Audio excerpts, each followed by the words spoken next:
Hi everybody, we're looking at October's maker box. Okay, you know how it works. Inside there's some candy, like this Nerds, some stickers, and some suggestions, and sometimes discounts as well. Where's all the filament, you ask? Right here. Let's take a look at the first filament that we got. The first filament we got is by ISee 3D. It's black PET G. You print it at nozzle 240 to 270, room temperature 250 on the bed, which is kind of light on the bed. I'm most surprised that this PET G could be used with the room temperature bed. Sort of like PLA, and the fan off, and it says the speed not specified. Now, I did slow it down a little bit. I went ahead and turned my fan to very low. But this is much more forgiving than most. So let's see how we did it. So this month we have ghosts. Zoom in. This is our first ghost. He's a black ghost.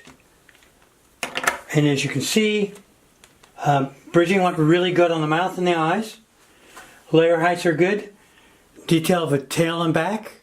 Can you see that? Turned out well. Now the ears didn't, and I think that was my printer. It had nothing to do with the filament. I just didn't want to take the time to print them again. So this ghost looks great. Next up, we have,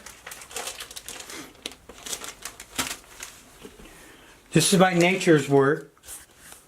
Zoom out. Okay, US filaments. High temperature PLA. This is going to be clear. It prints at 190 to 230. Speeds, bed, fan, everything's great. This is, now, they usually have colored PLA, but they sent us PLA with no filament color in it. So this is what it looks like when there's no color added to it. Natural filament.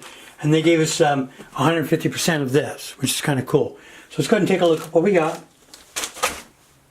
Here's my ghost. Zoom in. Now this ghost came out great.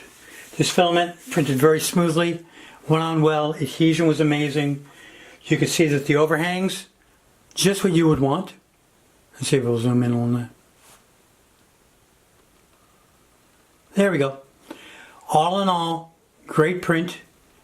Even the detail in the back with the tail, get my thumb out of the way, turned out really well. The undersides were good. So this is what PLA looks like if they don't add any filament to it, any color. Very cool, very nice to print. And if you had a flashlight underneath, any kind of LED, this will light up really well. So this ghost looks great. Okay, what's next? Next is, now this is something unusual. This is called Fiber 3D Sculpt, right? It's by Form Future, who puts out quite a bit of filament. This prints at normal PLA temperatures. Speed they want is medium. This is called Sculpt, unique sculptable 3D printed filament by Fiber 3D, which allows one to post-process the printed object similar to sculpting clay. Alright, so what they're saying is once you print it, you can heat it up and you can smooth things out. Like if I did want to see the layer lines, I could heat it up and really smooth those out like clay.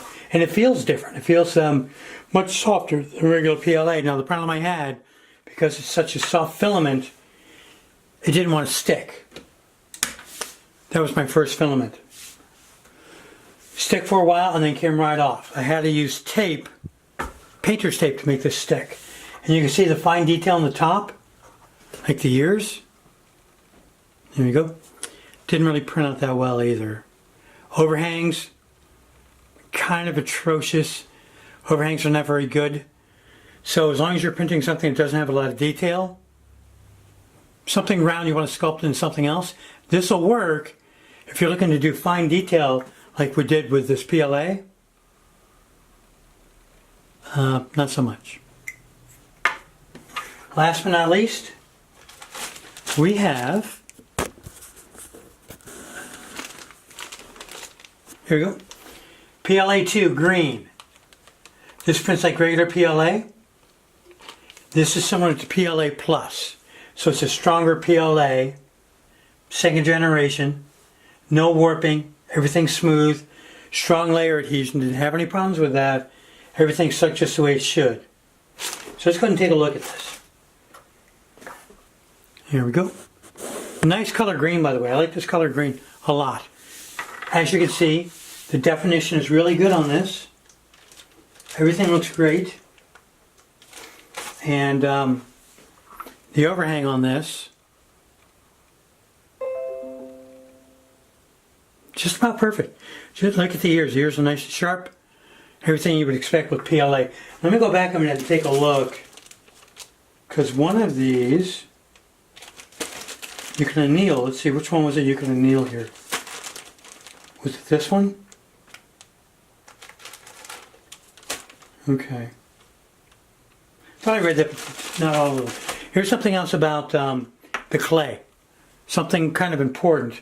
If you get a clay print and there's a bunch of zits or other deformities in here, that's one of the reasons they make this, because you can go through and easily heat it up and just use a tool to, oh, get out of the way. Here we go. How does my focus like that? Just use a tool to smooth it away after it's been heated. So that's the kind of deformities we're looking for, is zits and other things. They can need to be repaired using the clay. So let's go and take a look at these again.